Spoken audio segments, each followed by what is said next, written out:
ഈശോ മിശിഹായ്ക്ക് സ്തുതിയായിരിക്കട്ടെ. ഉഗാണ്ട കിഴക്കൻ ആഫ്രിക്കയിലെ മനോഹരമായിട്ടുള്ള രാജ്യം. പ്രകൃതി സമ്പത്ത് കൊണ്ടും സാംസ്കാരിക വൈവിധ്യം കൊണ്ടും പേരുകേട്ട രാജ്യം. വളരെ നിഷ്കളങ്കരായിട്ടുള്ള ഒരു തനതായിട്ടുള്ള ക്രൈസ്തവ സമൂഹം ഇന്ന് ഉഗാണ്ടയുടെ മണ്ണിലുണ്ട്. ഉഗാണ്ടയുടെ മണ്ണിൽ തീക്ഷ്ണമായി ഈശോയ്ക്ക് വേണ്ടി, ദൈവരാജ്യത്തിന് വേണ്ടി വേല ചെയ്യുന്ന ബഹുമാനപ്പെട്ട ഫാദർ റിനോജ് വട്ടക്കാലായിൽ CMA ആണ് ഇന്ന് നമ്മോടൊപ്പമുള്ളത്. ഉഗാണ്ടയിലെ നിലവിലെ കത്തോലിക്ക സഭയുടെ ആ ഒരു അവസ്ഥ, അവരുടെ ആ ഒരു വിശ്വാസം, അവിടെ നടക്കുന്ന മിഷൻ പ്രവർത്തനങ്ങൾ, അതിനെപ്പറ്റിയുള്ള മനോഹരമായിട്ടുള്ള പങ്കുവെക്കലുകളാണ് ഈ ഒരു പ്രോഗ്രാമിലൂടെ അച്ഛൻ ഷെക്കേന ന്യൂസിനോട് നടത്തുന്നത്. ഒത്തിരി സ്നേഹത്തോടെ അങ്ങേ പ്രോഗ്രാമിലേക്ക് സ്വാഗതം ചെയ്യുന്നു. അച്ഛൻ, എനിക്ക് ആദ്യമേ ചോദിക്കാനുള്ളത്, നമുക്കറിയാം അച്ഛൻ CMA സന്യാസ സമൂഹാംഗമാണ്. വളരെ താരതമ്യേന വലിയ റിസ്ക് ഇല്ലാത്ത രീതിയിലുള്ള ഒരു പൗരോഹിത്യ ശുശ്രൂഷ കേരളത്തിൽ ചെയ്യാനുള്ള എല്ലാ സാധ്യതയും അച്ഛൻ്റെ മുമ്പിലുണ്ടായിരുന്നു. പക്ഷെ എന്തുകൊണ്ട് ഉഗാണ്ട, ഒരു ആഫ്രിക്കൻ രാജ്യത്തേക്ക് ഒരു മിഷൻ വേല അച്ഛൻ ചൂസ് ചെയ്തു? അതിനെക്കുറിച്ച് പറഞ്ഞാൽ, ഞാൻ പട്ടമേറ്റിട്ട് ഇപ്പോൾ 20 വർഷമാകാറായി. കേരളത്തിലെ നമുക്കറിയാം CMA സഭയുടെ പ്രേക്ഷിത പ്രവർത്തനങ്ങളൊക്കെ വളരെ വ്യക്തമാണ്. ഞാൻ ഇതിൻ്റെ എല്ലാം ഭാഗമായിരുന്നു. പക്ഷെ അപ്പോഴെല്ലാം ഉള്ളിൻ്റെ ഉള്ളിലുണ്ടായിരുന്ന ഒരു സ്വപ്നം എന്ന് പറയുന്നത് ഒരു മിഷണറി ആകുക എന്നുള്ളതായിരുന്നു. അത് പട്ടത്തിന് ശേഷം ലഭിച്ചതല്ല. ഞാൻ ദൈവവിളി സ്വീകരിച്ച നിമിഷം മുതലുണ്ടായിരുന്ന ഒരു സ്വപ്നം അതാണ്. അതെല്ലാ വൈദികരുടെയും സന്യസ്തരുടെയും സ്വപ്നം അതുതന്നെയാണ്. പക്ഷേ ദൈവം ഓരോരുത്തരും ഓരോ സമയത്താണ് ഓരോ വഴിക്ക് പറഞ്ഞു വിടുന്നത്. CMA സഭയ്ക്ക് ലോകത്തെല്ലായിടത്തും മിഷൻ പ്രവർത്തനമുണ്ട്. 35ഓളം രാജ്യങ്ങളിൽ ജോലി ചെയ്യുന്നുണ്ട്. അപ്പോൾ ഞാൻ മൂവാറ്റുപുഴ CMI പ്രവിശ്യയുടെ മൂവാറ്റുപുഴ പ്രവിശ്യയിലെ അംഗമാണ്. ഞങ്ങളുടെ പ്രവിശ്യ ഒരു പുതിയ മിഷൻ ആഫ്രിക്കയിൽ തുടങ്ങുന്നതിനെക്കുറിച്ച് ചിന്ത വന്നപ്പോൾ വന്ന പേര് യുഗാണ്ടയാണ്. അതിന് കാരണം നമ്മുടെ അങ്ങനെ പല സാഹചര്യങ്ങളും വന്നു. അപ്പോൾ ആ പ്രവിശ്യയിൽ ആദ്യമായിട്ട് ഞാനാണ് അങ്ങോട്ട് പോകുന്നത്. അത് ഉള്ളിലുണ്ടായിരുന്ന ഒരു മിഷൻ, ഒരു സ്വപ്നം പൂർത്തീകരിക്കുക എന്നുള്ളത് തന്നെയായിരുന്നു. അത് വളരെ സന്തോഷമായിട്ട് ചെയ്യുന്നു. അച്ഛൻ വലിയൊരു ആഗ്രഹമായിട്ട് ഉഗാണ്ടയുടെ മണ്ണിലേക്ക് എത്തുന്നു. പക്ഷേ അവിടുത്തെ സാഹചര്യങ്ങളൊക്കെ കണ്ടപ്പോൾ മനസ്സിൽ വന്ന ചിന്ത എന്ത്? അവിടെ ചെല്ലുന്നതിന് മുമ്പ് തന്നെ ചില ചിന്തകൾ എൻ്റെ മനസ്സിലുണ്ടായിരുന്നു. ഞാൻ യുഗാണ്ടയ്ക്ക് പോകുന്നു എന്ന് കേട്ടപ്പോൾ തന്നെ പലരും നിരുത്സാഹപ്പെടുത്തി. കാരണം നമ്മൾ പലപ്പോഴും മനസ്സിൽ കിടക്കുന്ന ഒരു കാര്യം, യുഗാണ്ട എന്ന് കേൾക്കുമ്പോഴേക്കും എന്തോ ഒരു പേടിപ്പിക്കുന്ന ഒരു അനുഭവം എല്ലാവരുടെ ഉള്ളിലുണ്ട്. അതുകൊണ്ട് പലപ്പോഴും നമ്മൾ അല്പം തമാശയായിട്ടും ഒക്കെ പറയാറുണ്ട്, അതിനെ ഉഗാണ്ടയ്ക്ക് വിടും എന്നൊക്കെ പറയാറുണ്ട്. അതോടൊപ്പം മനുഷ്യരെ തിന്നുന്ന മനുഷ്യരുണ്ട് അവിടെ എന്നൊക്കെ പറയുന്ന. പക്ഷേ ഞാൻ അവിടെ ചെന്നപ്പോൾ മനസ്സിലാക്കിയ ഒരു കാര്യം, നമ്മുടെ ചിന്തയിൽ ഏറ്റവും വ്യത്യസ്തമായൊരു അനുഭവമായിരുന്നു. യുഗാണ്ട അറിയപ്പെടുന്നത് തന്നെ ദ പേൾ ഓഫ് ആഫ്രിക്ക എന്നാണ്. അതെന്തുകൊണ്ടാണെന്ന് എനിക്ക് മനസ്സിലായില്ല. പക്ഷെ അവിടെ ചെന്നപ്പോൾ മനസ്സിലായത്, പ്രകൃതി രമണീയത കൊണ്ട് വളരെ മനോഹരം, ദൈവം അനുഗ്രഹിച്ചൊരു സ്ഥലമാണ്. അതിനേക്കാളും ഒരു സന്തോഷം നൽകുന്നൊരു കാര്യം, ഇതൊരു ക്രിസ്ത്യൻ കൺട്രിയാണ്. 85% ക്രിസ്ത്യൻസ് ഉള്ള ഒരു രാജ്യം. ശരി ശരി.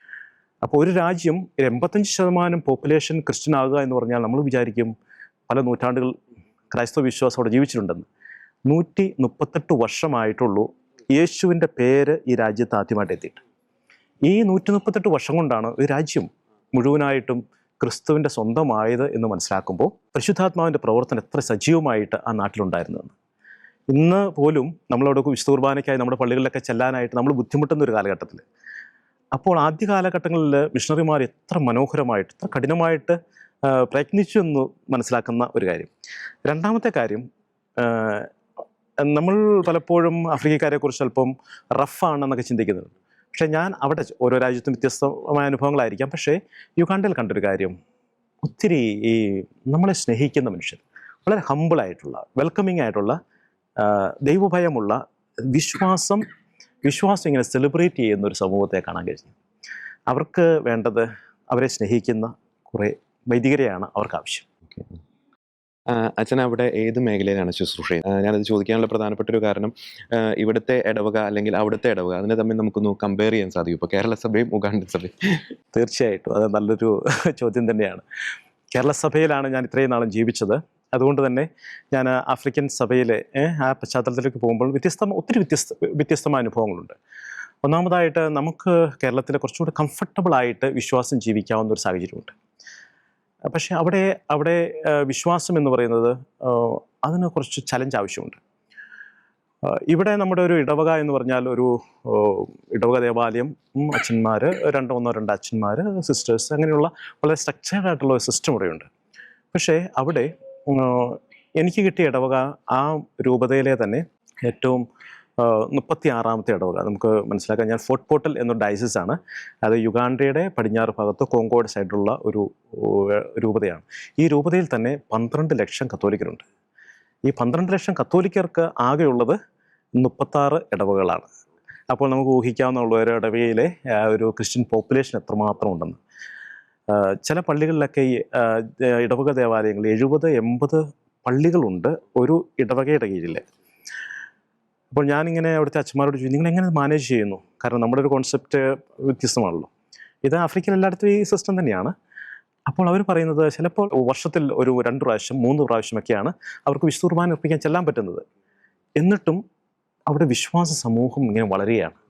അത് മനസ്സിലാക്കേണ്ട ഒരു കാര്യം, ആഫ്രിക്കൻ സഭയുടെ വിശ്വാസം എന്ന് പറയുന്നത് ഒരു പ്രീസ്റ്റ് സെൻറ്റേഡ് അല്ല, വൈദികനെ ആശ്രയിച്ചുള്ളതല്ല.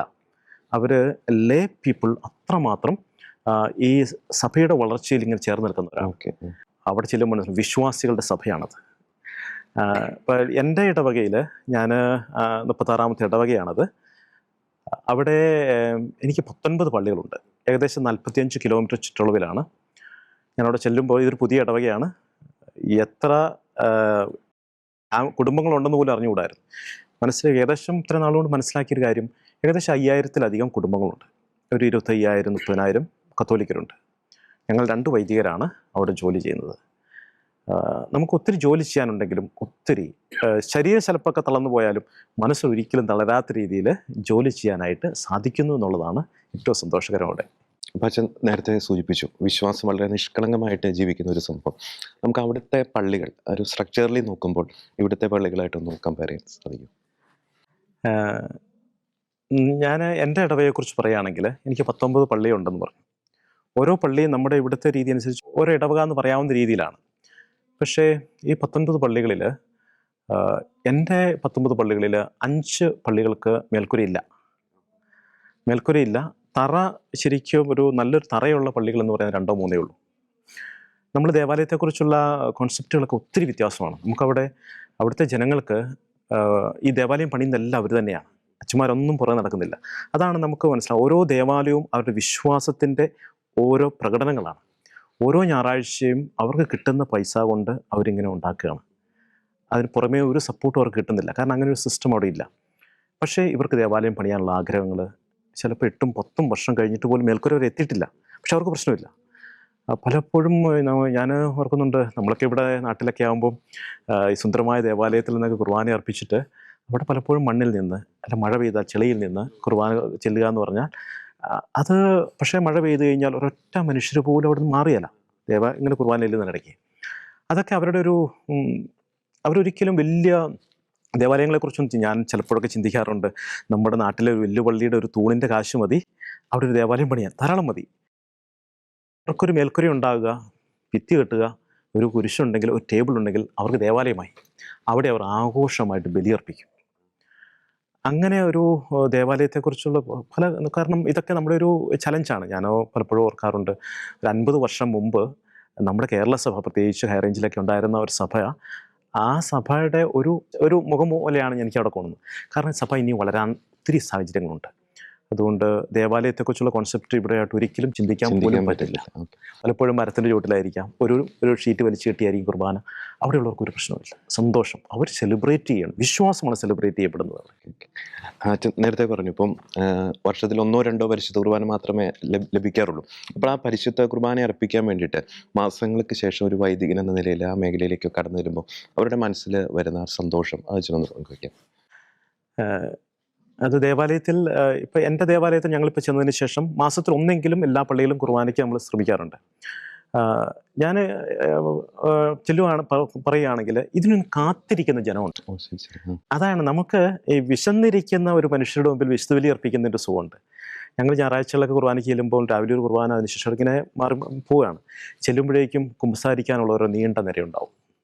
അത് ചിലപ്പോൾ 1.5 മണിക്കൂർ 2 മണിക്കൂർ കുമ്പസാരത്തിന് ശേഷം വിശുദ്ധ ബലി. ഒരിക്കലും അവിടെയൊന്നും ഒരു ദേവാലയത്തിലും ക്ലോക്കില്ല, ഇവർക്ക് വാച്ചും ഇല്ല. അതുകൊണ്ട് സമയം ഇവർക്കൊരു ടെൻഷനേ അല്ല. 4-5 മണിക്കൂറായാലും അവർക്ക് പ്രശ്നമില്ല. ദേവാലയമാണ് അവരുടെ ജീവിതത്തിൻ്റെ കേന്ദ്രം എന്ന് പറയുന്നത്, അവരുടെ ഒരു ഹൃദയം എന്ന് പറയാവുന്ന ഒരു തലമാണ്. അതുകൊണ്ട് ഇവരിങ്ങനെ വൈദികർക്ക് വേണ്ടി ചിലപ്പം അലങ്കരിച്ച് വെച്ചിട്ടുണ്ടാവും. വൈദികർക്ക് വേണ്ടി കാഴ്ച സമർപ്പണം. ഈ വൈദികർക്ക് ഉള്ള ഭക്ഷണങ്ങളും സാധനങ്ങളൊക്കെ ഇവർ വീട്ടിൽ നിന്ന് എന്തെങ്കിലും കൊണ്ടുവരിക, കൊടുക്കുക, ഇവർക്ക് വലിയ സന്തോഷമാണ്. അതുപോലെ വിശുദ്ധ ബലി എന്ന് പറയുന്നത് സമയം അല്ല ഇവരുടെ പ്രധാനം. ഇവർക്ക് എന്തുമാത്രം സെലിബ്രേറ്റ് ചെയ്യാവോ അത്രമാത്രം സെലിബ്രേറ്റ് ചെയ്യും. അതുകൊണ്ട് പാട്ടുകളും സംഗീതമൊക്കെ ഇവരുടെ ജീവിതത്തിൻ്റെ ഭാഗമാണ്. അതുകൊണ്ട് നമ്മളൊരിക്കലും മടുക്കില്ല. ഇവരുടെ കാരണം വിശ്വാസത്തിൻ്റെ ആ പ്രകടനം കാണുമ്പോഴേക്കും നമുക്ക് മനസ്സിലാകും എന്തുമാത്രം കൊതിച്ചിട്ടാണ് ഇവരൊരു വിശുദ്ധ ബലിക്ക് വേണ്ടി കാത്തിരിക്കുന്നതെന്ന്. നമുക്ക് വെറുതെ ഒരു കമ്പാരിസൺ എന്നുള്ളതല്ല, നമുക്ക് എക്സസ് ആയതിൻ്റെ ഒരു പ്രശ്നം ഉണ്ടോ എന്നൊരു സംശയമുണ്ട്. അധികമായതിൻ്റെ, അവർക്കത് കിട്ടാത്തതിൻ്റെയും അത് ഒരു വലിയ ഒരു സന്തോഷമായിട്ട് പലപ്പോഴും വിശുദ്ധ ബലി അർപ്പിക്കാൻ ഒരിക്കലും മടുക്കാറില്ല. എത്ര വിശുദ്ധ ബലി, അത് നമുക്ക് മാത്രമല്ല, ഞാൻ മനസ്സിലാക്കിയെടുത്തോളം അവിടെയുള്ളവർ ആദ്യത്തെ ഒരു കുർബാന കണ്ടതിന് ശേഷം അത് 3-4 മണിക്കൂറുണ്ട്, അതിനുശേഷം അവരവിടെ നിൽക്കും. അപ്പോൾ ഉടനെ അവർ അടുത്ത കുർബാനയ്ക്കും കൂടും. അതിനുശേഷം നമ്മൾ അടുത്ത പള്ളിയിലോട്ട് പോവുകയാണെങ്കിൽ അവർ ചോദിക്കും, father shall we come with you. അത് കുട്ടികൾ പോലും shall we come with you. അവരെത്ര കുർബാന കൂടിയാലും അവർക്ക് വിഷമമില്ല, അവർ സെലിബ്രേറ്റ് ചെയ്യുന്നുണ്ട്. ചെറിയൊരു ആത്മീയ ആഘോഷമല്ലേ? തീർച്ചയായിട്ടും. ഇത് യൂത്തിന്റെ ഒക്കെ ഒരു പാർട്ടിസിപ്പേഷൻ എങ്ങനെയുണ്ട്? യൂത്ത് ഇപ്പം അവിടുത്തെ ഒരു പോപ്പുലേഷൻ്റെ ഒരു 50% മുകളിലും യൂത്താണ്, ഒരു യങ് പോപ്പുലേഷനാണ്. അപ്പോൾ അവിടെ ഒരു ചലഞ്ച് എന്ന് പറയുന്നത് 2 കാര്യങ്ങളുണ്ട്. ഒന്ന്, അൺഎംപ്ലോയ്മെൻ്റ് പ്രശ്നങ്ങളോടെയുണ്ട്. അതോടൊപ്പം തന്നെ ഈ ഡ്രഗ് അബ്യൂസ് അങ്ങനെയുള്ള പോസിബിലിറ്റീസ് ഒത്തിരിയുണ്ട്. പിന്നെ വേണ്ട രീതിയിൽ നമുക്കൊരു ആനിമേറ്റ് ചെയ്യാൻ പറ്റാത്തതിന്, ഗൈഡ് ചെയ്യാൻ പറ്റാത്തതിന് പ്രശ്നങ്ങളുണ്ട്. പക്ഷേ ഉള്ളിൻ്റെ ഉള്ളിൽ ഇവരൊക്കെ നല്ല നല്ല യൂത്ത്. അവർ യൂത്ത് നമ്മൾ വളരെ ഡൈനാമിക് ആയിട്ട് അവർ വർക്ക് ചെയ്യുന്നുണ്ട്. നമ്മൾ പള്ളിയോടൊക്കെ ഒത്തിരി സ്നേഹമുള്ളവരാണ്. എല്ലാ കാര്യത്തിനും വിളിച്ചാലും വരുന്ന നിഷ്കളങ്കരായ മനുഷ്യരെ ഒരു റിബല്യസ് ആയിട്ടുള്ള ഒരു ആറ്റിറ്റ്യൂഡ് ഇല്ല എന്നുള്ളത് തന്നെ നമുക്കൊരു സന്തോഷമാണ്. ഈ കുട്ടികളുടെയൊക്കെ വേദപാഠം, നമുക്കറിയാം അവിടുത്തെ ഒരു ട്രൈബൽ കൾച്ചറാണ്, ട്രൈബൽ ലാംഗ്വേജ് ആണ്. അപ്പോൾ കാറ്റഗിസിസ് അതുമായിട്ട് ബന്ധപ്പെട്ട് നമ്മൾ എന്തെങ്കിലും ചലഞ്ചസ് നേരിടുന്നുണ്ടോ? കാറ്റഗിസം അതാ ഈ ഫെയ്ത്ത് ഫോർമേഷനാണ് ഞാൻ അവിടെ ചെന്നതിന് ശേഷം ഞാൻ ഫേസ് ചെയ്ത ഏറ്റവും വലിയ ചലഞ്ച്. നമുക്ക് കുഞ്ഞുങ്ങൾക്ക് ഈ ഫെയ്ത്ത് ഫോർമേഷൻ വേണ്ട രീതിയിൽ കൊടുക്കാൻ പറ്റുന്നില്ല എന്നുള്ളതാണ്. ഒന്നാമതായിട്ട് നമുക്കറിയാം ഇത്രയും സ്പ്രെഡ് ചെയ്ത് കിടക്കുന്നു. അപ്പോൾ ഈ കുഞ്ഞുങ്ങൾ ഏതെങ്കിലും പള്ളിയിലോട്ട് വരിക എന്നുള്ളൊരു ബുദ്ധിമുട്ടുണ്ട്. പിന്നെ ഞായറാഴ്ചകളിൽ ഈ ദേവാലയങ്ങളൊന്നും വിശുദ്ധ ബലി മാസത്തിലൊന്നേ ഉള്ളെന്ന് ഓർക്കണം. അപ്പോൾ അതിൻ്റെ ഒരു ചലഞ്ചുണ്ട്. പിന്നെ ഇവരെ ഫെയ്ത്ത് ഫോർമേഷൻ നടത്താനുള്ള ആളുകളുടെ ഒരു കുറവ്. നമുക്ക് നമ്മുടെ നാട്ടിൽ സിസ്റ്റേഴ്സ് ഉണ്ട്, അല്ലെങ്കിൽ അത്രയും ട്രെയിൻഡ് ആയിട്ടുള്ള ആൾക്കാരുണ്ട്. ആ ഒരു ലെവൽ അവിടെ എത്തിയിട്ടില്ല. ഇപ്പോൾ നമുക്ക് ഞാൻ വണ്ടറടിക്കുന്നൊരു കാര്യം, നമ്മളെപ്പോലെ ഒരു ഫെയ്ത്ത് ഫോർമേഷനും ഇല്ലാഞ്ഞിട്ടും ക്രിസ്തുവിനെ സ്നേഹിക്കാനായിട്ട് ഇവർക്ക് എങ്ങനെയോ പറ്റുന്നുണ്ട്. അതിനെ ഞാൻ പറയുന്ന പരിശുദ്ധാത്മാവിന്റെ പ്രവർത്തനം എന്നല്ലാതെ വേറെ ഒരു കാര്യം എനിക്ക് പറയാനില്ല. ഇത് ഒരു ഫെയ്ത്ത് ഫോർമേഷൻ്റെ നമ്മുടെ ഒരു ചട്ടവട്ടങ്ങളിൽ ഒന്നും പോകാതെ തന്നെ ക്രിസ്തുവിനെ ചുമ്മാ സ്നേഹിക്കാനും കൂടെ നിൽക്കാൻ അവർക്ക് പറ്റുന്നു. എന്ത് വിഷമം വന്നാലും ഓടി കർത്താനും ചുമ്മാ നിലത്ത് വീണ് കിടന്ന് പ്രാർത്ഥിക്കാൻ പറ്റുക, അതിനൊക്കെ സാധിക്കുന്നുണ്ടെങ്കിൽ പരിശുദ്ധാത്മാവിന്റെ പ്രവർത്തനം എന്നല്ലാതെ വേറെ ഒന്നും പറയുന്നില്ല. പിന്നെ കാറ്റഗിസം അവിടുത്തെ ഒരു സിസ്റ്റം അനുസരിച്ച് സ്കൂളുകളിൽ കാറ്റഗിസം നടത്തുക എന്നുള്ളതാണ് ഒരു രീതി. പക്ഷെ അത് പലപ്പോഴും നടക്കുന്നില്ല. പിന്നെയുള്ളത് നമ്മൾ ഈ ഒരു 3 ടേമാണ് സ്കൂൾ ടൈം. അപ്പോൾ ആ സ്കൂളിൻ്റെ ബ്രേക്ക് ടൈമിൽ നമ്മളിങ്ങനെ കാറ്റഗിസം കൊടുക്കുന്നു. നമ്മളെപ്പോലെ 1, 2, 10 ക്ലാസ് വരെയൊന്നും ഇല്ല. ആകെ 4 ഇയേഴ്സ് ട്രെയിനിങ്ങേ ഉള്ളൂ. അതിനുശേഷം അവർക്ക് യാതൊരു ട്രെയിനിങ് കൊടുക്കാൻ പറ്റുന്നില്ല. അപ്പോൾ ആ ഫെയ്ത്ത് ഫോർമേഷൻ ഒരു വലിയ ചലഞ്ചാണ്. അച്ഛൻ പറഞ്ഞപ്പോൾ മനസ്സിൽ വന്നൊരു വചനമാണ്, വിളവധികം വേലക്കാരെ ചുരുക്കും. അത് അക്ഷരാർത്ഥത്തിൽ ആഫ്രിക്കയുടെ മണ്ണിൽ നമുക്ക് കാണാൻ സാധിക്കുന്നൊരു. ഞാൻ ഈ വചനമുണ്ട്, ഞാൻ ഇവിടെ കൽവരിമുണ്ട് ഇടവകയിൽ, ഇടുക്കിയിലെ കൽവരിമുണ്ട് ഇടവകയിലെ അംഗമാണ്. ഞാൻ കുഞ്ഞായിരുന്നപ്പോൾ ഈ മിഷൻ ലീഗൊക്കെ വളരെ സ്ട്രോങ് ആയിട്ടുണ്ടായിരുന്നു. ആ സമയത്ത് നമ്മൾ എപ്പോഴും കേട്ടുകൊണ്ടിരുന്നൊരു കാര്യമാണ് മിഷൻ. ആ ദൈവവിളിയുടെ എന്നെ ഒത്തിരി സ്വാധീനിച്ച കാര്യമാണ് കേട്ടോ. അപ്പോൾ വിളവധികം വേലക്കാരോ ചുരുക്കം എന്ന് പറയുമ്പോൾ ഒരു കാർഷിക ഒരു ചുറ്റുപാടിൽ നിന്നാണ് ഞാൻ വരുന്നത്. അപ്പം നമ്മുടെ മനസ്സിൽ കിടക്കുന്ന ഈ വിളവ് വേലക്കാര് എന്ന് പറയുന്നത് നമ്മുടെ പറമ്പിൽ ഏലക്ക പറിക്കാൻ വരുന്ന ഒരാളില്ലാന്നുള്ള ചിന്തയാണല്ലോ. അപ്പോൾ പക്ഷെ ശരിക്കും പറഞ്ഞാൽ ഞാൻ അവിടെ ചെന്നപ്പോഴാണ് ഈ വചനത്തിൻ്റെ അർത്ഥം വളരെ വ്യക്തമായിട്ട് മനസ്സിലാക്കി. വിളവ് ഇങ്ങനെ വിളഞ്ഞു നിൽക്കുകയാണ്. നമുക്കൊരു ഉണ്ടല്ലോ, അതിൻ്റെ ആളില്ലാത്തതിൻ്റെ വിഷമം വളരെ സ്പഷ്ടമാണ്. കർത്താവിൻ്റെ ഓരോ വചനം എത്ര വ്യക്തമായിട്ടാണ് നമ്മളോട് പറയുന്നത്. കാരണം കർത്താവ് 2000 വർഷങ്ങൾക്ക് ഇങ്ങനെ പറയുമ്പോൾ എവിടെയൊക്കെ ഇങ്ങനെ വിളഞ്ഞു നിൽക്കുകയാണ്. നമുക്കിങ്ങനെ കൊയ്യാൻ ആളില്ല എന്ന് പറയുന്ന, ഇല്ലെങ്കിൽ ആരെങ്കിലുമൊക്കെ കൊയ്തുകൊണ്ട് പോകും. അച്ഛൻ അവിടെ കടന്നു നിന്നപ്പോൾ ഈ ലാംഗ്വേജ് ഒരു തടസ്സമായിരുന്നു, അതൊരു ചലഞ്ചായിരുന്നു. പ്രത്യേകിച്ച് എനിക്കൊന്നും ഒരു ലാംഗ്വേജ് മാത്രമല്ല എന്ന് എനിക്ക് തോന്നുന്നില്ല, പല സ്ഥലത്തും പല ലാംഗ്വേജാണ്. ആ ഒരു ചലഞ്ചിനെ എങ്ങനെ ഓവർകം ചെയ്തു?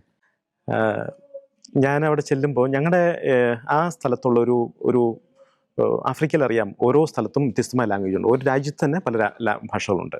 പക്ഷെ അവരെല്ലാം പൊതുവായിട്ട് പറയാവുന്ന ഒരു ഇംഗ്ലീഷ് ലാംഗ്വേജ് എല്ലാവർക്കും തന്നെ ഒരു 70% ആൾക്കാർക്ക് കമ്മ്യൂണിക്കേഷൻ നടക്കുന്നുണ്ട്. അതായത് 1962 വരെ യുഗാണ്ട ഒരു ബ്രിട്ടീഷിൻ്റെ കീഴിലായതുകൊണ്ട് തന്നെ ആ ഒരു ഇംഗ്ലീഷ് ട്രഡീഷൻ അതിനവർ പോസിറ്റീവായിട്ടാണ് കാണുന്നത്. പലപ്പോഴും നമ്മളിവിടെ ഒരു ഫോറിൻ ലാംഗ്വേജ് എന്ന് പറയുന്നതിന് പകരമായിട്ട് അത് അവരെ യൂണിഫൈ ചെയ്യുന്ന ഒരു ലാംഗ്വേജാണ്. അതുകൊണ്ട് തന്നെ അവരെല്ലാം പക്ഷേ നമ്മുടെ അവിടുത്തെ ലോക്കൽ ലാംഗ്വേജിലാണ് നമ്മുടെ കർമ്മങ്ങളും എല്ലാ കാര്യങ്ങളും നടക്കുന്നത്. ഇംഗ്ലീഷ് അറിയാത്തവരുമുണ്ട്. ഞങ്ങൾ ചെന്ന് ഒരു പുതിയ ഇടവക തന്നു, ഞങ്ങളവിടെ ചെന്നു. പിറ്റേ ദിവസം മുതൽ അവിടുത്തെ ഭാഷയിലാണ് കുർബാന ഇടുന്നത്. റുട്ടോറോ എന്നൊരു ഭാഷയാണ് അവിടുത്തെ ഞങ്ങളുടെ അവിടെയുള്ളത്. അതിൻ്റെ ഒരു ദൈവാനുഗ്രഹം എന്ന് പറയുന്നത് അതിൻ്റെ ലിപികളെല്ലാം ഇംഗ്ലീഷാണ്. അതുകൊണ്ട് എഴുതുന്നവർ വായിച്ചാൽ അതൊരു ഭാഷ ഇന്നും ഇപ്പോൾ ഇത്ര നാളായിട്ട് നമ്മൾ പഠിച്ചുകൊണ്ടിരിക്കുകയാണ്. പക്ഷേ എല്ലാ കർമ്മങ്ങളും അവിടുത്തെ ഭാഷ നമുക്ക് ചെയ്യാൻ പറ്റുന്നുണ്ട്. അവിടെയുള്ളവർ തന്നെ പറയും പരിശുദ്ധാത്മാവ് പ്രവർത്തിക്കുന്നുകൊണ്ടാണെന്ന് പറയാറുണ്ട്. പക്ഷേ അവിടെ കണ്ട മറ്റൊരു കാര്യം, ഞങ്ങൾ ആ കുർബാനയ്ക്കോ അല്ലെങ്കിൽ മറ്റേത് കർമ്മങ്ങൾക്കോ അവരുടെ ഭാഷയിൽ പ്രാർത്ഥിക്കുമ്പോൾ എന്ത് തെറ്റ് വന്നാലും അവരത് അറിഞ്ഞ ഭാഗം പോലും കാണിക്കില്ല. ഭയങ്കര. അപ്പോൾ അവരോട് നിങ്ങളെന്താ കറക്റ്റ് ചെയ്യാത്തതെന്ന് ചോദിക്കുമ്പോൾ അവർ പറയുന്ന കാര്യമുണ്ട്, father you are foreign priest, it will take time, it is not your language. അതാണ് അവരുടെ ഒരു വെൽക്കമിങ് ആണ്. It will take time father, you can learn എന്ന് പറയുന്ന ഒരു ഭയങ്കര വെൽക്കമിങ് ആണ്. അത് ആ മിഷണറിമാരോട് കാണിക്കുന്ന ഒരു വാത്സല്യമാണ് അവർ. കാരണം ഇവരുടെ എല്ലാം വിശ്വാസവും ഒക്കെ വളർന്നത് മിഷണറിമാരാണ് എന്നുള്ള ചിന്ത അവർക്കാണ്. അതുകൊണ്ട് ഒത്തിരി റെസ്പെക്റ്റ് ചെയ്യുന്നുണ്ട്. ആ ഒരു പ്രീസ്റ്റിന് കിട്ടുന്ന റെസ്പെക്റ്റ്, ഒരു വാല്യൂ ഞാൻ അവിടെ ഞങ്ങൾ എൻജോയ് ചെയ്യുന്നുണ്ട്. എനിക്കൊന്നു അവരെ മലയാളം കൂടുതൽ പരിചയപ്പെടുത്താൻ സാധിച്ചു എന്ന് തോന്നുന്നു. കഴിഞ്ഞ പ്രാവശ്യം മറ്റേ ക്രിസ്മസ് കരോളിൻ്റെ ഒരു വീഡിയോ, അത് വളരെ മനോഹരമായിട്ടുള്ളൊരു വീഡിയോ ആയിരുന്നു. അവരുടെ ഒരു പ്രത്യേകത എന്ന് പറയുന്നത് വളരെ അഡാപ്റ്റ് ചെയ്യുന്ന നേച്ചറാണ്. അപ്പം നമ്മൾ മലയാളികൾ എന്ന് പറയുന്നത് അവർക്ക് ഈ യുഗാണ്ടൻസിൻ്റെ തലയിൽ മലയാളീസ് ഉണ്ട്. അത് വന്നത് ജീസസ് യൂത്ത് വഴിയാണ്. അത് നമ്മൾ ശരിക്കും അപ്രീഷിയേറ്റ് ചെയ്യേണ്ട ഒരു വളരെ പ്രധാനപ്പെട്ട കാര്യമാണ്. അതായത് 10-20 വർഷം മുമ്പെങ്കിലുമായിട്ട് അവിടെ ജീസസ് യൂത്ത് വളരെ സജീവമാണ്, ആക്റ്റീവ് ആയിരുന്നു. അതായത് നമ്മുടെ ഗൾഫ് കൺട്രീസിൽ നിന്നൊക്കെ അവരവിടുന്ന് അവരുടെ ആഫ്രിക്കൻ മിഷനായിട്ട് തന്നെ എടുത്ത് യുഗാണ്ടയിൽ വന്നിട്ട് അവരിവിടെ നന്നായിട്ട് വചനപ്രഘോഷം നടത്തുകയും ഇവിടെ യൂത്തിന് നല്ല ഒരു ക്രിസ്ത്യൻ ലീഡർഷിപ്പ് കൊടുക്കുകയും ഫെയ്ത്ത് ഫോർമേഷൻ അതിപ്പോഴും നടക്കുന്നുണ്ട്. ഞാൻ വളരെ അപ്രീഷിയേറ്റ് ചെയ്യുന്ന കാര്യം, ഞങ്ങൾ പ്രീസ്റ്റ് അല്ലെങ്കിൽ റിലീജിയസിന് സാധിക്കാത്തതിൽ അതിനപ്പുറം അവർ ചെയ്തിട്ടുണ്ട്. അങ്ങനെ ഈ ഇന്ത്യൻസ് അല്ലെങ്കിൽ മലയാളീസ് എന്ന കോൺസെപ്റ്റ് അവർ ഭയങ്കര ഇഷ്ടത്തോടെ കാണുന്ന ഒരു സമൂഹം അവിടെയുണ്ട്. അതുകൊണ്ട് തന്നെ ഈ മലയാളം ഇവർക്ക് വലിയ ഇഷ്ടമാണ്. പിന്നെ ഞങ്ങൾ മലയാളീസ് ആയതുകൊണ്ട് അതുകൊണ്ട് ക്രിസ്മസിൻ്റെ സമയത്ത് നമ്മളിങ്ങനെ കരോളോടെയൊന്നും ഇല്ലായിരുന്നു. നമ്മളിങ്ങനെ കരോൾ നടത്താമെന്ന് പറഞ്ഞപ്പോഴേക്കും അവർ തന്നെ പറഞ്ഞൊരു കാര്യമാണ്, ഫാദർ ഞങ്ങൾക്ക് ഫാദറിൻ്റെ ഭാഷയിൽ ഞങ്ങൾക്ക് പാട്ട് പാടണം. അപ്പം ഞാൻ 1-2 പാട്ടിങ്ങനെ യൂട്യൂബിൽ കാണിച്ചു കൊടുത്തു. എന്നിട്ട് അതിനുശേഷം അവർ തന്നെ സെലക്ട് ചെയ്തു, അവർ തന്നെ ഡാൻസ് പഠിച്ചു, അവരത് സെലിബ്രേറ്റ് ചെയ്യാണ്. അതെ അതെ, മനോഹരമായിട്ടുള്ളൊരു വീഡിയോ. സ്റ്റാർ ഒക്കെ ആദ്യമായിട്ട് അവർ കാണുന്നതെന്ന് തോന്നുന്നില്ല. സ്റ്റാർ ആദ്യമായിട്ട് ഞങ്ങളവിടെ ഉണ്ടാക്കുകയാണ്. കാരണം അങ്ങനെ ഒരു ട്രെയിനിങ് അവർക്ക് കിട്ടാൻ സാധ്യതയില്ല. അതുപോലെ ക്രിബ്, ഈ പ്രാവശ്യം ഞാൻ എല്ലാവരും പള്ളിയിലും ക്രിബ് ഉണ്ടാക്കണമെന്ന് പറഞ്ഞു. എന്നിട്ട് ഞാൻ കുർബാനയ്ക്ക് പോകുമ്പോൾ ഇത് ഫോട്ടോയൊക്കെ എടുക്കുമ്പോഴാണ് മനസ്സിലായത് ഇവരെന്തൊക്കെ ഉണ്ടാക്കിയിട്ടുണ്ട്, പറഞ്ഞതുകൊണ്ടുണ്ടായി. പക്ഷേ ഇതിനുള്ളിൽ വെക്കാനായിട്ട് രൂപമില്ല. എന്നിട്ട് അവർ തിരുക്കുടുംബത്തിൻ്റെ ഫോട്ടോ അല്ലെങ്കിൽ ഒരു മാതാവിൻ്റെ ഫോട്ടോ അതിനകത്ത് വെച്ചൊരു തിരിയൊക്കെ കത്തിച്ച് വെച്ച് സെലിബ്രേറ്റ് ചെയ്തു. മറ്റൊരു പ്രധാനപ്പെട്ട കാര്യം വെച്ചാൽ നമ്മൾ പ്രത്യേകിച്ച് ഈ ട്രൈബൽ ഏരിയയിലൊക്കെ ശുശ്രൂഷ ചെയ്യുമ്പോൾ അവരുടെ ചില ആചാരങ്ങൾ, ജീവിത രീതികൾ, നമുക്കറിയാം ഒരു ഇമ്മോറലായിട്ടുള്ള ചില കാര്യങ്ങൾ, ഇപ്പോൾ കുടുംബ ബന്ധങ്ങൾ, അങ്ങനെ പല ആചാരങ്ങളും പല കാര്യങ്ങളും അവരുടെ ഇടയിലുണ്ട്. അതിൽ നിന്നും യഥാർത്ഥ ഒരു ക്രിസ്തീയ വിശ്വാസത്തിലേക്ക് അത് അവരെ നയിക്കുക എന്ന് പറഞ്ഞിട്ടുണ്ടെങ്കിൽ ഒരു ബുദ്ധിമുട്ടേറിയ കാര്യമല്ലേ? നമ്മുടെ മിഷണറിമാർ അതെങ്ങനെ തരണം ചെയ്യുന്നത്? ഇതവിടുത്തെ ഒരു വെല്ലുവിളി എന്ന് പറയാവുന്നൊരു കാര്യമാണ്. പ്രത്യേകിച്ചൊരു നമ്മുടേതുപോലെ അത്രയും ഒരു സ്ട്രോങ് ആയിട്ടുള്ളൊരു കുടുംബ പശ്ചാത്തലം അവർക്കില്ല. അല്പം തമാശയായിട്ട് പറഞ്ഞാൽ പോലും നമ്മളൊക്കെ വീടുകളിൽ ചെന്നിട്ട് അവരോട് മക്കൾ എത്രയുണ്ടെന്ന് ചോദിച്ചു കഴിഞ്ഞാൽ father I think I have 10 എന്ന് പറയുന്ന ഒരു ചിന്തയുണ്ട്. നമ്മളൊക്കെ തമാശ, പക്ഷെ തമാശ അല്ല. അവർ പറയും എനിക്ക് അവിടെ ഒരു 5 പിള്ളേരുണ്ട്, ഈ അവളുടെ അടുത്തൊരു 2 പിള്ളേരുണ്ട്. ഇങ്ങനെ അവർക്ക് തന്നെ നമ്പറിനെ കുറിച്ച് ഗ്രാഹ്യമില്ല. ഒരു വീട്ടിൽ തന്നെ അപ്പൻ്റെ മക്കളുണ്ടാവും, അമ്മയുടെ മക്കളുണ്ടാവും, അപ്പൻ്റെ അമ്മയുടെ മക്കളുണ്ടാവും. ഇവരെല്ലാം ഒരുമിച്ച് താമസിക്കുന്നത്. അതായത് ഈ കുഞ്ഞുങ്ങൾ ധാരാളം ഉണ്ടാകുന്നുണ്ട്, പക്ഷേ അവർക്ക് വേണ്ട രീതിയിലുള്ള ഗൈഡൻസ് കൊടുക്കാനായിട്ട് ആ പേരൻറ്റിങ് എന്ന് പറയുന്ന നമ്മളതിൻ്റെയൊക്കെ ഏറ്റവും മനോഹരമായ അനുഭവം ഉള്ളവരാണ് കേരളത്തിൽ. ആ പേരൻറ്റിങ് എന്നൊരു സാധനം അവിടുത്തെ കുഞ്ഞുങ്ങൾക്ക് നല്ല ശതമാനം കിട്ടുന്നില്ല. അത് നമ്മുടെ വിദ്യാഭ്യാസത്തെ ബാധിച്ചിട്ടുണ്ട്. കാരണം കുഞ്ഞുങ്ങൾ പഠിക്കാനായിട്ട് അത്യാവശ്യം ഫീസ് വേണം, അല്ലെങ്കിൽ അതൊന്നും കൊടുക്കാനായിട്ട് പേരൻസിന് സാധിക്കുന്നില്ല. അതുകൊണ്ട് ഒത്തിരി കുഞ്ഞുങ്ങൾ ഇങ്ങനെ ഡ്രോപ്പ് ഔട്ട് ആവുക. പ്രൈമറി സ്കൂൾ കഴിയുമ്പോഴേക്കും ഒരു 50% കുട്ടികളും പഠനം അവസാനിപ്പിക്കുക. കാരണം ഈ ഫീസ് കൊടുക്കാൻ പറ്റുന്നില്ല. പിന്നെ പേരൻസ് ഇതിൻ്റെ ഇമ്പോർട്ടൻസ് തോന്നുന്നില്ല. പിന്നെ കുടുംബം എന്ന് പറയുന്നത് ഈ പോളിഗമി വളരെ കോമൺ ആയിട്ടുള്ള, അത് ആഫ്രിക്കയിൽ എല്ലായിടത്തും ഒരു ട്രൈബൽ സിസ്റ്റത്തിൻ്റെ ഭാഗമാണ്.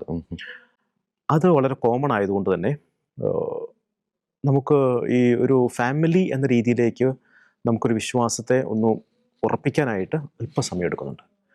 പിന്നെ ഒരു കുടുംബത്തിൽ തന്നെ പ്രൊട്ടസ്റ്റന്റുകാരുണ്ടാകും, ആംഗ്ലിക്കൻസ് ഉണ്ടാകും, മുസ്ലിം ഉണ്ടാകും. കാരണം അവർക്ക് അതിനെക്കുറിച്ച് വലിയ പ്രശ്നമൊന്നുമില്ല. അപ്പോൾ അതെല്ലാം നമ്മുടെ വിശ്വാസത്തെ ഫെയ്ത്ത് ഫോർമേഷൻ ഒത്തിരി ബാധിക്കുന്നുണ്ട്. അച്ഛൻ തുടക്കത്തിൽ പറഞ്ഞു, ഇപ്പം ഉഗാണ്ടയിൽ ഏകദേശം 85% ക്രിസ്തുമത വിശ്വാസികളാണ്. അത് ഓൾ ഓഫ് എ സഡൻ സംഭവിച്ചതല്ല, എന്നാലും വളരെ ചുരുങ്ങിയ കാലങ്ങൾക്കുള്ളിലാണ് അത് സംഭവിച്ചത്. പക്ഷേ അതിൻ്റെ പിന്നിലേക്ക് നമ്മൾ നോക്കുമ്പോൾ ഒരു രക്തസാക്ഷിത്വത്തിൻ്റെ ഒരു ചരിത്രം അതിൻ്റെ പിന്നിലില്ലേ? ഞാൻ ആദ്യം യുഗാണ്ടയിൽ ചെല്ലുമ്പോൾ, യുഗാണ്ട ഞാൻ മിഷൻ കാണാൻ വേണ്ടി ചെല്ലുമ്പോൾ, ശരിക്കും ഞങ്ങൾ തീരുമാനം എടുത്തില്ലായിരുന്നു പ്രോവിൻസിൽ അവിടെ പോയി കാണുക എന്നുള്ളതായിരുന്നു. ഞാൻ പോയി കണ്ടിട്ട് ഞാൻ അവിടെ നിൽക്കാനുള്ള കാരണം അവിടുത്തെ ഈ വിശ്വാസം എങ്ങനെ യുഗാണ്ടയിൽ എത്തിയെന്നുള്ളതാണ്.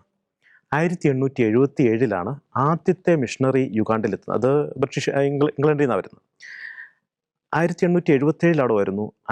അതിനുശേഷം 1882 മുതൽ 85 വരെ ഉള്ള 3 വർഷങ്ങൾ കൊണ്ട് അവിടെ കൊടിയ മതപീഡനം ഉണ്ടായെന്ന് പറയാം. ഉണ്ടായത് അവിടെ മിഷണറിമാർ വന്നു പ്രസംഗിച്ചു, വളരെ റിസപ്റ്റീവായിരുന്നു. 45 പേരെ, അതും രാജാവിൻ്റെ കൊട്ടാരത്തിൽ ജോലി ചെയ്യുന്ന ക്രിസ്തുമതം സ്വീകരിച്ച ചെറുപ്പക്കാരാണ്. അതാണ് നമുക്ക് മനസ്സിലാവും. ഈ ചെറുപ്പക്കാരായ 13 വയസ്സ് മുതൽ 30 വയസ്സുള്ള 43 പേരെ, അതിൽ 22 പേര് കത്തോലിക്കര്, 23 പേര് ആംഗ്ലിക്കൻസാണ്, ക്രൂരമായി കൊന്നു. അവരാണ് അറിയപ്പെടുന്നത് യുഗാണ്ടൻ മാർട്ടേഴ്സ്, യുഗാണ്ടയിലെ രക്തസാക്ഷികൾ എന്ന് പറയുന്നു. ഈ യുഗാണ്ടയിലെ രക്തസാക്ഷികളുടെ രക്തമാണ് യുഗാണ്ടയിലെ മാത്രമല്ല ഈ കിഴക്കൻ ആഫ്രിക്കയുടെ മുഴുവൻ വിശ്വാസത്തിൻ്റെ അടിത്തറ എന്ന് പറയുന്നത്. വിശ്വാസം സ്വീകരിച്ച്, മാമോദിസ സ്വീകരിച്ച് നേരെ കൊലക്കളത്തിലേക്ക് പോയ ചെറുപ്പക്കാർ, അതായത് ക്രിസ്തുമതം വിശ്വാസം സ്വീകരിച്ചിട്ട് ഉടനെ മരണത്തിലേക്ക് കടന്നു പോകാൻ അത്രമാത്രം തീഷ്ണമായിട്ട് വിശ്വാസം ഇവരുടെ ഹൃദയത്തിലേക്ക് ഉണ്ടായെങ്കിൽ അതിനെന്തുമാത്രം പരിശുദ്ധാത്മാ പ്രവർത്തനം ഉണ്ടാകണോ? അതാ പറയുന്നത്, 140 വർഷമായിട്ടില്ല. ഈ അവരെ കൊന്ന രീതികളൊക്കെ നമ്മളവിടെ ചില മ്യൂസിയങ്ങളോ അല്ലെങ്കിൽ ചരിത്രം വായിക്കുമ്പം നമുക്ക് കണ്ണീരാവും. ഇന്നും ഈ രക്തസാക്ഷികൾ എന്ന് പറയുന്നതാണ് ഈ യുഗാണ്ടയിലെയും കെനിയ, അതുപോലെ തന്നെ സമീപപ്രദേശ രാജ്യങ്ങളിലെല്ലാം വിശ്വാസത്തിൻ്റെ ഏറ്റവും വലിയ കരുത്തെന്ന് പറയുന്നത്. അതും യുവജനങ്ങൾക്ക് ഇന്നും ഹരമാണ് ഈ യുഗാണ്ടൻ മാർട്ടേഴ്സ്. നേരത്തെ അച്ഛൻ പറഞ്ഞു, നമുക്കൊരു ഇടവക എന്ന് പറഞ്ഞാൽ നമ്മുടെ കേരളത്തിലൊരു കൺസെപ്റ്റ് അല്ല. നമ്മളിപ്പോൾ ഭവന സന്ദർശനം നടത്തുന്നു, അല്ലെങ്കിൽ ആ ഇടവകയിൽ തന്നെ പല പള്ളികളിലേക്ക് പോകുന്നു. 1-2 കിലോമീറ്റർ അല്ല, കിലോമീറ്ററുകൾ മാറിയാണ് പല സ്ഥലങ്ങളും കിടക്കുന്നത്. അപ്പോൾ പലപ്പോഴും ആഫ്രിക്ക എന്ന് കേൾക്കുമ്പോൾ നമ്മുടെ മനസ്സിൽ ഈ വന്യ മൃഗങ്ങൾ, അങ്ങനെ പല പ്രശ്നങ്ങളുണ്ട്. അപ്പം ഈ യാത്രാനുഭവങ്ങൾ എങ്ങനെ യാത്ര ചെയ്യാം? നമുക്കറിയാം, കല്ലും മുള്ളും നിറഞ്ഞ ഒരു വഴി തന്നെയാണ്. എങ്ങനെ ഒരു ഭയം കൂടാതെ യാത്ര ചെയ്യാൻ സാധിക്കുന്നത്? നമ്മുടെ ഇപ്പോൾ യുഗാണ്ടയിൽ ഞങ്ങൾ ഫുട്പോർട്ട് ലൈസൻസ് എന്ന് പറഞ്ഞ്, അവിടെ ആഫ്രിക്കയിൽ പൊതുവെ വനം ഒത്തിരി ഉണ്ട്. പക്ഷേ നമുക്കവിടെ അങ്ങനെ ഒരു പ്രശ്നമില്ല. പക്ഷേ ദൂരം ഒത്തിരിയുണ്ട്. വഴികൾ വലിയ പ്രശ്നങ്ങളാണ്. അവിടുത്തെ ഒരു കാലാവസ്ഥ എന്ന് പറഞ്ഞാൽ ഒരു 3 മാസം മഴക്കാലം, 3 മാസം വേനൽക്കാലം, 3 മാസം മഴക്കാലം, അങ്ങനെയാണ് സീസൺ. അതുകൊണ്ട് വളരെ പ്ലസൻറ്റ് ക്ലൈമറ്റാണ്. പക്ഷേ ഈ റോഡുകൾ യുഗാണ്ടയിൽ മാത്രമല്ല ആഫ്രിക്കയിൽ പൊതുവേ കാണുന്ന രീതി എന്ന് പറഞ്ഞാൽ സിറ്റി ടു സിറ്റി കണക്ഷൻസ് ഒക്കെ നല്ല റോഡുകളായിരിക്കും. പിന്നെ ബാക്കി എല്ലാം മണ്ണ് വഴികളാണ്. മഴ പെയ്താൽ ചെളിയാകും, വെയിലായ പൊടിയാവും. പക്ഷേ എൻ്റെ ഇടവയിലെല്ലാം ഒരുമാതിരി ദേവാലയങ്ങളിലെല്ലാം നമുക്ക് വണ്ടി കൊണ്ട് എത്താവുന്ന ദൂരമുണ്ട്, സൗകര്യമുണ്ട്. പക്ഷേ വീടുകളിലോട്ടൊക്കെ പോകണമെങ്കിൽ നടന്നു പോകേണ്ടതുണ്ട്. പക്ഷേ ഒരിക്കലും മടുപ്പ് തോന്നില്ല. കാരണം നമുക്ക് വേണ്ടി കാത്തിരിക്കുന്ന ജനം അവിടെയുണ്ട്. നമ്മുടെ കൂടെ ഇങ്ങനെ ആൾക്കാർ പോരുമ്പോഴും ആൾക്കാരിങ്ങനെ കൂട്ടായിട്ടാണ് വരുന്നത്. അവരുടെ കൂടെ ഇങ്ങ് പോയാൽ മതി. അതുകൊണ്ട് ബുദ്ധിമുട്ടുണ്ടെങ്കിലും നമുക്ക് തൃപ്തിയുണ്ട്. അച്ഛനവിടെ എത്തിയിട്ട് ഏകദേശം ഒരു 1.5 വർഷത്തോളമായി. ഈ 1.5 വർഷത്തിനിടയിൽ അച്ഛൻ്റെ മനസ്സിൽ തങ്ങി നിൽക്കുന്ന, മറക്കാനാവാത്ത ദൈവപരിപാലനയുടെ എന്തെങ്കിലും ഒരു അനുഭവങ്ങളുണ്ട്, അതൊന്ന് പങ്കുവയ്ക്കുക. ദൈവപരിപാലനയുടെ ഒന്നാമതായിട്ട് ഞാൻ പറയുന്നൊരു കാര്യമുണ്ട്. ഞാനവിടെ മിഷനോട് ചെല്ലുമ്പം ഇവിടുന്ന് ഞാൻ തനിച്ചാണ് പോകുന്നത്. ഞാൻ എൻഡബെ എയർപോർട്ടിൽ ചെല്ലുമ്പോൾ എന്നെ സ്വീകരിക്കാനുണ്ടായിരുന്നത് ഞാൻ പോലും അറിയത്തില്ലാത്തതുള്ള എൻ്റെ ഫാദർ റിനോഷ് എന്ന് പേരെഴുതിയൊരു പേപ്പറുമായിട്ടാണ് നിൽക്കുന്നത്. അതായത് എനിക്ക് സീറോ ഇൻഫർമേഷനുള്ള സ്ഥലം, എനിക്ക് ആരും പരിചയമില്ലാത്തൊരു നാട്, ഒരു രാജ്യത്തോട്ടാണ് ഞാൻ പോകുന്നത്. ഞാൻ പെട്ടിയും തൂക്കി പിടിച്ച ഒരു രാത്രിയിൽ തൊട്ടടുത്തുള്ള ഒരു പള്ളിയിൽ ചെല്ലുമ്പോൾ അവിടെ എന്നെ സ്വീകരിക്കാൻ അച്ഛൻ പറഞ്ഞൊരു വാക്ക് ഞാൻ ഇന്നും മനസ്സിൽ ഓർക്കുന്നുണ്ട്. അച്ഛനെ ഞാൻ ആദ്യമായിട്ട് കാണുന്ന, അച്ഛൻ എന്നെ ആദ്യമായിട്ട് കാണുന്നതാണ്. ഒരു രാത്രി ഒരു 8 മണിയാകുമ്പോൾ ഞാൻ ആ മുറി ചെല്ലുമ്പോൾ അച്ഛൻ എന്ന് പറയുന്നുണ്ട്, father, this is Catholic church. ഒരു പ്രീസ്റ്റ് ലോകത്തിൽ എവിടെ ചെന്നാലും നമ്മളെല്ലാം സഹോദരങ്ങളാണ്, നമുക്ക് ഒരുമിച്ച് വർക്ക് ചെയ്യാൻ പറ്റും എന്നും പറഞ്ഞ് നൽകിയ ആദ്യത്തെ വാക്ക്. പിന്നീട് ഞാനിപ്പോൾ ഒരു 1.5 വർഷം കഴിയുമ്പോൾ ഞാൻ അവിടെ ചെല്ലുമ്പോൾ എനിക്ക് ഹൃദയം തോന്നി ഞാൻ പറയാം, ആ ജനം മുഴുവനും നമ്മളെ സ്നേഹിക്കുന്നു, നമ്മുടെ സ്വന്തമാണ്.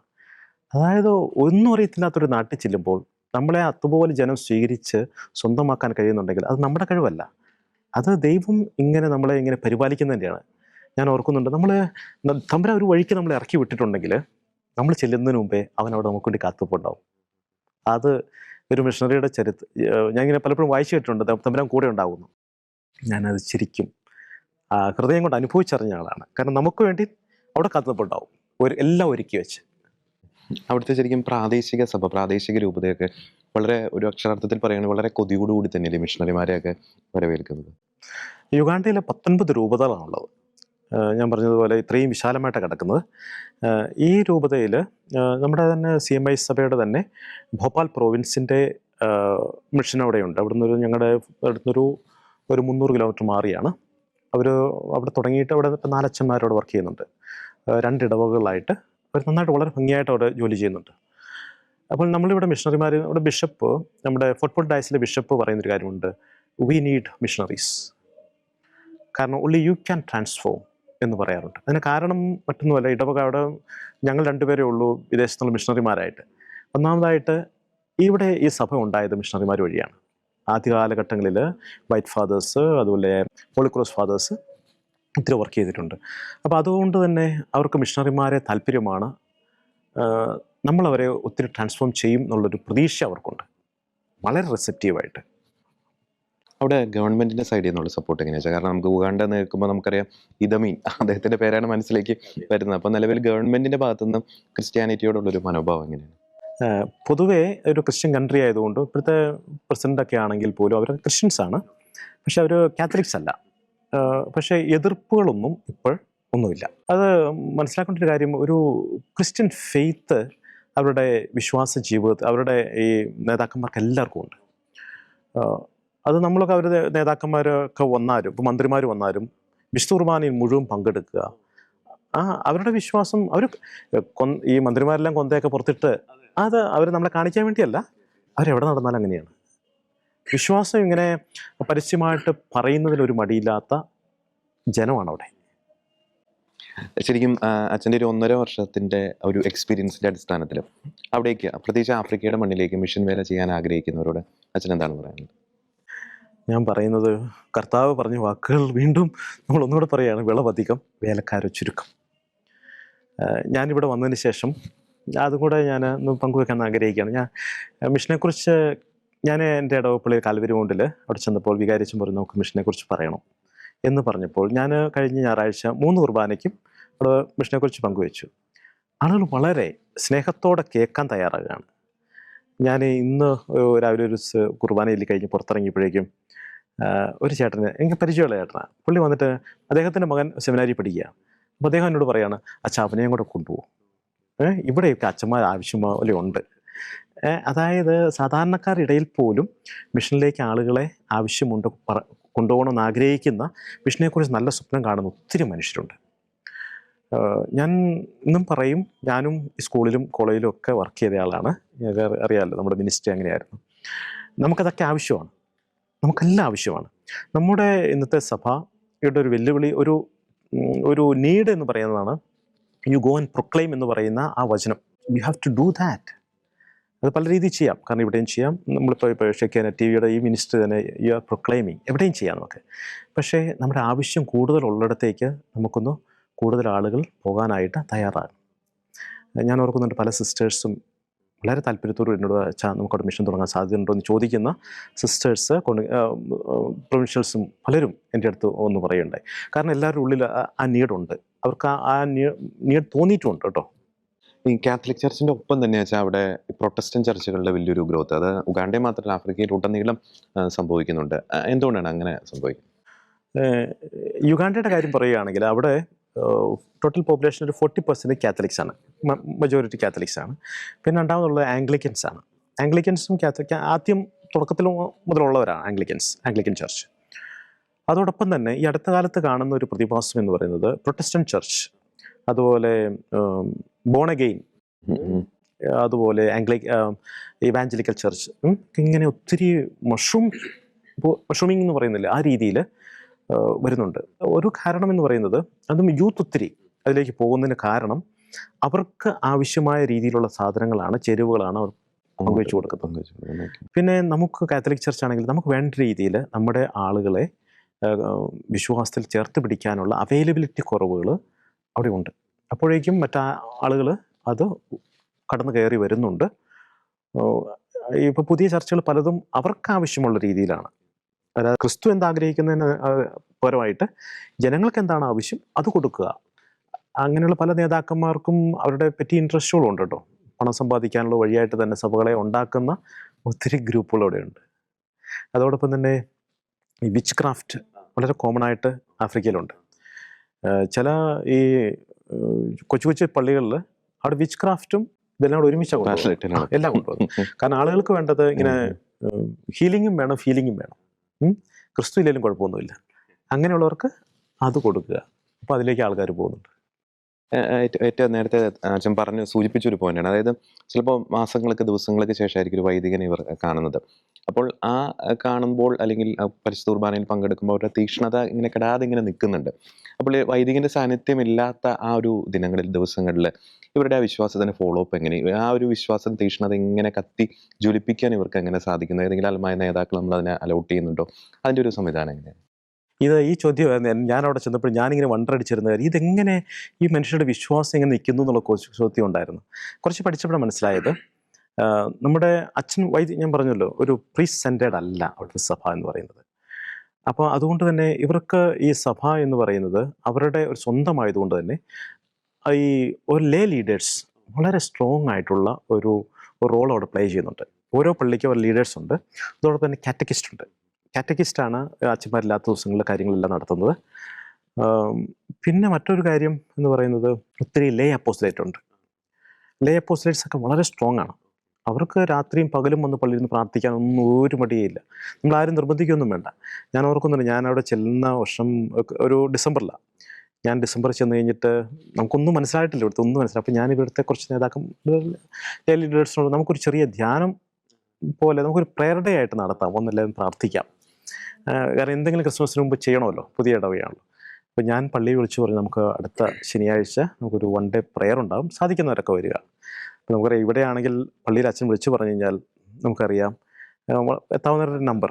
അപ്പോൾ അതുകൊണ്ട് ഞാൻ ഒരു 10-25 പേര് വരുവാണെങ്കിൽ അത്ര ആകട്ടെ എന്ന് കരുതി നോക്കുമ്പോൾ വേറെ ഒരു അനൗൺസ്മെൻറ്റും ഇല്ല, വാട്സപ്പില്ല, ഒരു മെസ്സേജും ഇല്ല.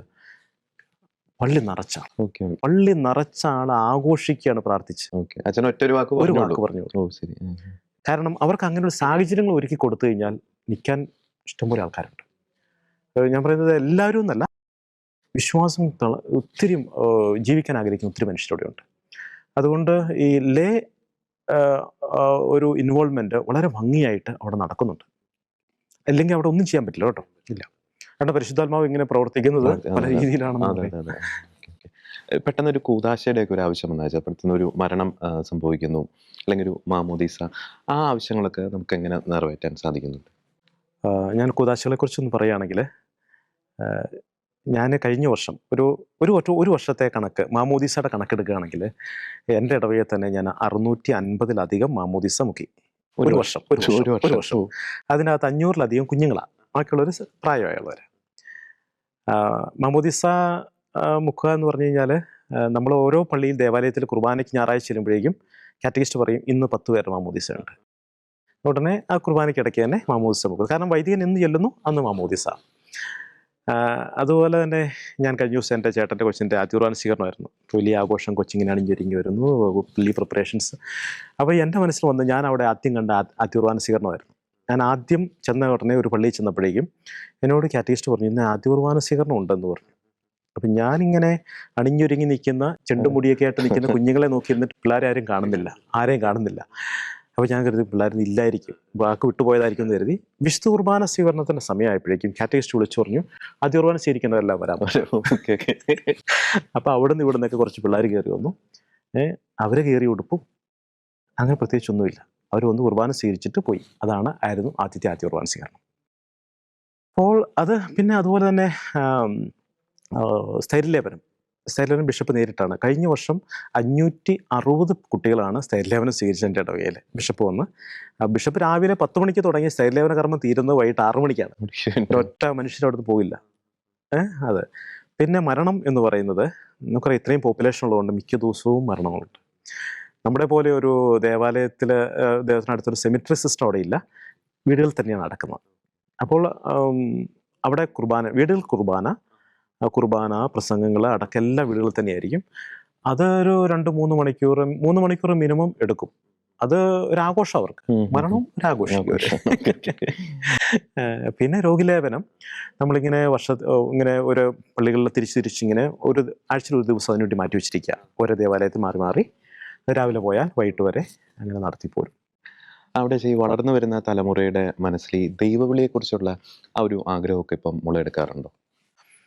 ദൈവവിളി ശരിക്കും പറഞ്ഞാൽ നന്നായിട്ട് ദൈവവിളി എൻ്റെ പല കുഞ്ഞുങ്ങൾ വന്നിട്ട് നമ്മളെ അടുത്ത് പറഞ്ഞാൽ I want to be a priest. ഞാൻ ഓർക്കുന്നുണ്ട്, നമ്മുടെ ST സിസ്റ്റേഴ്സ് അവിടെ യുഗാണ്ട വർക്ക് ചെയ്യുന്ന സിസ്റ്റേഴ്സ് ഉണ്ട്. അപ്പം ആ സിസ്റ്റർ അവിടെ വന്നിട്ട് നമുക്ക് ദൈവവിളിയെക്കുറിച്ചൊന്ന് പറയാമെന്ന് കരുതി സിസ്റ്റർ ഇവരോട് കുറച്ച് കാര്യങ്ങൾ പറഞ്ഞതിന് ശേഷം കുഞ്ഞുങ്ങളോട് പറഞ്ഞു, നിങ്ങൾക്ക് താല്പര്യമുള്ളവർ കുർബാനയ്ക്ക് ശേഷം ദേവാലയത്തിന് പുറത്ത് നിൽക്കാൻ പറഞ്ഞപ്പം സിസ്റ്ററിന് ചുറ്റും വലിയ ജനക്കൂട്ടം. എല്ലാവർക്കും സിസ്റ്റർമാരാകണം. അതായത് അവരുടെ ഉള്ളിൽ ആഗ്രഹമുണ്ട്. അതിനകത്ത് ഒത്തിരി ചലഞ്ചസ് ഉണ്ട്. കാരണം ഇവരുടെ ഫെയ്ത്ത് അത് ഡീപ്പ് അല്ലാത്തത് കൊണ്ട് കേസ് സമയത്തൊക്കെ മനസ്സ് മാറാം. പക്ഷേ ഇവരെ നന്നായിട്ട് നമുക്ക് ഫോം ചെയ്തെടുക്കാൻ സാധിക്കുമെങ്കിൽ സാധിക്കും. പിന്നെ ഈ വൈദിക ദൈവവിളിയിലോട്ട് ഒത്തിരി പേർക്ക് താല്പര്യം ഉണ്ടെങ്കിൽ പോലും നടക്കാതെ വരുന്നത് ഒരു ഡൈസഷൻ ലെവലിലുള്ള സെമിനാറിലോട്ട് പോകുന്നത് വളരെ എക്സ്പെൻസീവാണ്. അത് പേരൻസിന് താങ്ങാൻ പറ്റില്ല. അതുകൊണ്ട് തന്നെ ദൈവവിളി വേണ്ടാന്ന് വെക്കുന്ന ഒത്തിരി പേരുണ്ട്. ഈ വിശ്വാസത്തിന് വെല്ലുവിളിയായിട്ടുള്ള എന്തെങ്കിലും ഘടകങ്ങൾ അവിടെ ഉണ്ടോ? ഞാൻ ഉദ്ദേശിച്ചത്, ഇപ്പോൾ നൈജീരിയയിൽ നമുക്കറിയാം ഇസ്ലാമിക് എക്സ്ട്രീമിസ്റ്റ് ഗ്രൂപ്പുകൾ, ബോക്കോ ഹറാം പോലുള്ള ഗ്രൂപ്പുകളുണ്ട്.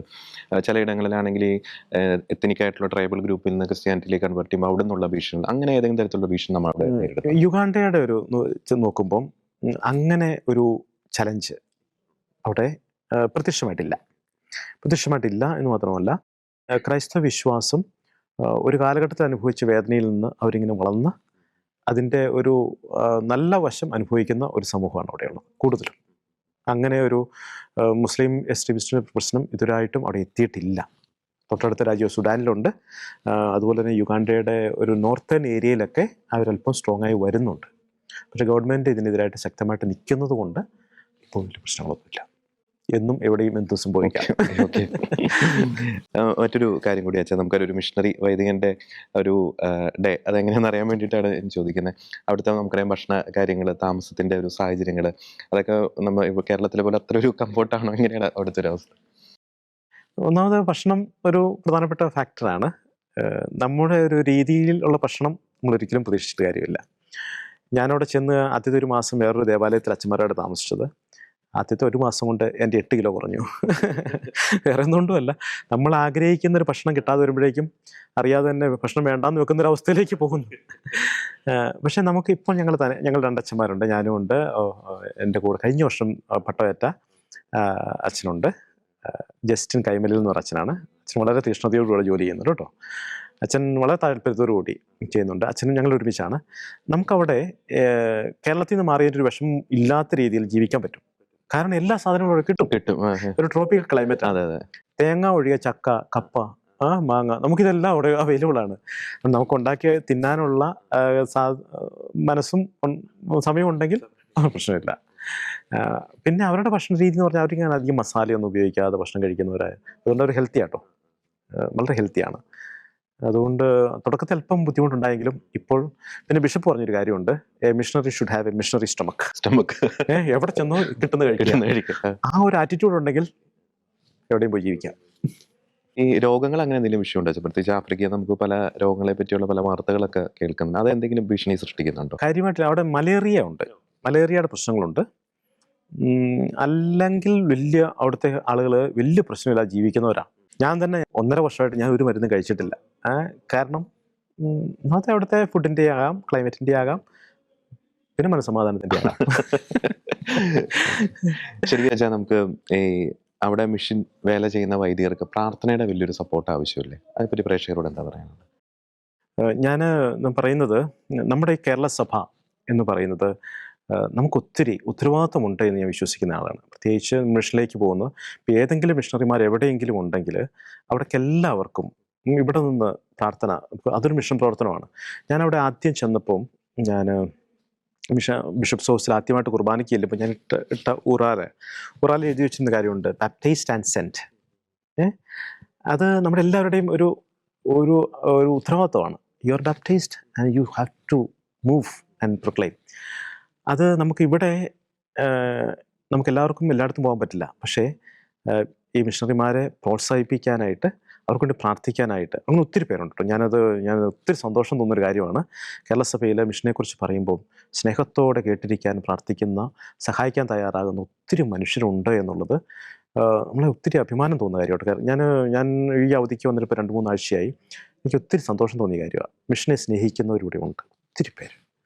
ആ ഒരു ദൗത്യം ഇനിയും തുടരണം എന്നാണ് പറയുന്നത്. കാരണം ഒരു കാലഘട്ടത്തിൽ നമ്മൾ സ്വീകരിച്ചത് ഈ മിഷൻ അനുഭവങ്ങൾ മുഴുവനും നമ്മൾ സ്വീകരിച്ചത് മറ്റെവിടുന്നുമാണ്.